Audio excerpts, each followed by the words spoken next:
नमस्कार। आमोदनी हिंदी साहित्य में आप सभी का एक बार फिर से स्वागत है। हमारे इस चैनल पर यूजीसी नेट जेआरएफ हिंदी साहित्य की कक्षाएं चल रही है। तो यूजीसी नेट का जो सिलेबस है हिंदी साहित्य का, उसमें हमने अभी जो काव्य शास्त्र का जो भाग था वो पूर्ण कर लिया है। काव्य शास्त्र में काव्य के लक्षण संस्कृत भाषा के, हिंदी भाषा के और अंग्रेजी भाषा के हमने आपको बताए।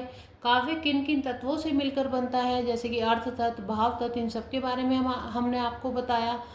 और काव्य की जो परिभाषाएं है वह हमने आपको बताई। काव्य का स्वरूप कैसा होता है, काव्य के कौन कौन से संप्रदाय हैं और किन किन आचार्यों के द्वारा प्रतिपादित किए गए रस, अलंकार, ये सब हमने आपको बताया।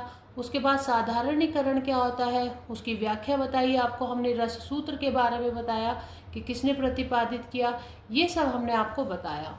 अब जो हम शुरू करने जा रहे हैं अपने जो इस चैनल पर जो हम नई कक्षाएं शुरू करने जा रहे हैं वह हम हिंदी साहित्य में आधुनिक काल से लेंगे। आधुनिक काल जिसे भारतेंदु के काल के नाम से या भारतेंदु युग के नाम से भी जाना जाता है। क्योंकि इस समय सबसे जो अधिक विद्वान रहे हिंदी साहित्य में वे भारतेंदु रहे, जिन्होंने बहुत से नाटक लिखे, बहुत सी कविताएं औपनिवेशिक काल में जो शासन था उसके ऊपर लिखी, व्यंग्य लिखे, निबंध लिखे, आप सभी जानते हैं।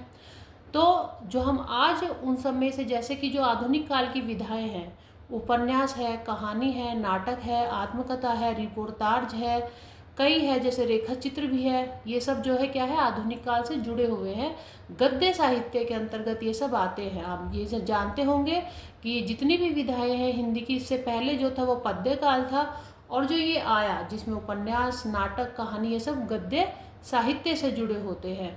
तो आज हम जो विधा शुरू करने जा रहे हैं हिंदी की, वह हम उपन्यास से शुरू करेंगे। जो हमारे सिलेबस में उपन्यास, जो उपन्यास जो दिए हैं उनके बारे में हम आपसे चर्चा करेंगे कि कौन से उपन्यास किसने लिखे, उनके कौन कौन से पात्र हैं, ये सब हम आपको बताएंगे।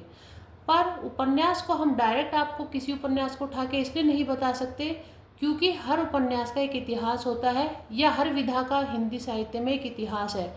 एकदम से कोई भी विधा शुरू नहीं होती, इसके पीछे एक बहुत लंबी परंपरा होती है। उस परंपरा से निकलकर ये नया स्वरूप धारण करती है। तो चलिए देखते हैं। अब हम हिंदी उपन्यास शुरू करने जा रहे हैं। तो आज हम इस कक्षा में आपको हिंदी उपन्यास का इतिहास बता देते हैं कि क्या है। तो देखिए, भारतेंदु युगीन, क्योंकि भारतेंदु से युग से शुरू हुआ हिंदी का, इसलिए यहाँ से शुरू करते हैं। तो देखिए, उपन्यास लेखन की विधा हिंदी साहित्य में बांग्ला और अंग्रेजी उपन्यासों के प्रभाव से चली। हमने आपको बताया कि कोई भी विधा एकदम से नहीं चली, उसके पीछे एक बहुत लंबी परंपरा रही है। तो हिंदी साहित्य में आने से पहले जो उपन्यास थे, पहले किस में लिखे जा रहे थे, बांग्ला भाषा में लिखे जा रहे थे और अंग्रेजी भाषा में लिखे जा रहे थे, इसलिए उनका प्रभाव हिंदी भाषा के जो उपन्यास है उन पर पड़ा। अंग्रेजी ढंग का पहला मौलिक उपन्यास लाला श्रीनिवास द्वारा रचित परीक्षा गुरु 1882 को जो लिखा गया था माना जाता है। तो देखिए, अंग्रेजी ढंग का, क्योंकि अंग्रेजी से हिंदी में आए, एक परंपरा चली, तो उससे क्या हुआ कि उस पर जो प्रभाव था, तो जो अंग्रेजी ढंग में जो लिखे गए उपन्यास है, उसमें जो सबसे पहला उपन्यास है वो कौन सा था, लाला श्रीनिवास द्वारा रचित एक उपन्यास है परीक्षा गुरु, उसका नाम है, जो लिखा गया 1882 में। अब कोई कहता है पहला उपन्यास ये है, कोई भाग्यवती को भी मानता है। अब भाग्यवती, किंतु इससे पहले एक उपन्यास लिखा जा चुका था भाग्यवती, जो जिसका समय क्या है 1877। अब भाग्यवती क्या था, ये एक लघु उपन्यास था। इसको उपन्यास की संज्ञा दी भी जा सकती है और नहीं भी, क्योंकि आप जानते हैं उपन्यास क्या होते हैं, एक बहुत लंबी एक रचना होती है, उसके कई भाग भी होते हैं। तो ये क्या था, भाग्यवती एक लघु उपन्यास था, एक सामाजिक उपन्यास था, जिस कारण ये भी था, पर इसे उपन्यास की श्रेणी में कोई रखता है विद्वान, कोई नहीं रखता। तो अंग्रेजी ढंग का पहला उपन्यास था लाला श्रीनिवास द्वारा रचित परीक्षा गुरु। और इससे पहले अगर एग्जाम में आ जाए कि सबसे पहला है, तो अगर सामाजिक उपन्यास आ जाए, लघु उपन्यास आ जाए, अगर दोनों में से ऑप्शन दिया तो भाग्यवती 1877। हिंदी में मौलिक उपन्यास लेखन से पहले बांग्ला उपन्यासों का अनुवाद हो रहा था।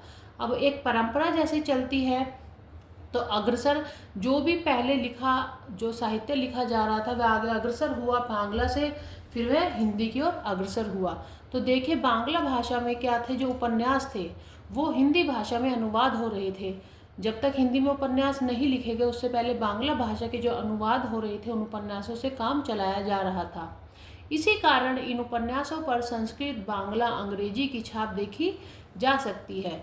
तो जो इसी कारण क्या है कि अनुवाद हो रहा था, बांग्ला भाषा प्रचलित थी, अंग्रेजी भाषा प्रचलित थी और संस्कृत भाषा प्रचलित थे, आप सभी जानते हैं। तो हिंदी के जो उपन्यास थे, जो भारतेंदु युगीन थे, जो भारतेंदु युग में लिखे गए थे या जो अपनी भी पहली अवस्था में ही थे, इन सब में क्या था, कौन कौन सी भाषा का प्रभाव था, संस्कृत का, बांग्ला का और अंग्रेजी का, क्योंकि वहीं से निकल कर यह हिंदी की तरफ अग्रसर हुए। तो उपन्यास का ये इतिहास हमने कुछ आपको बता दिया, कुछ हम आपको अगली कक्षा में बताएंगे। आज के लिए धन्यवाद।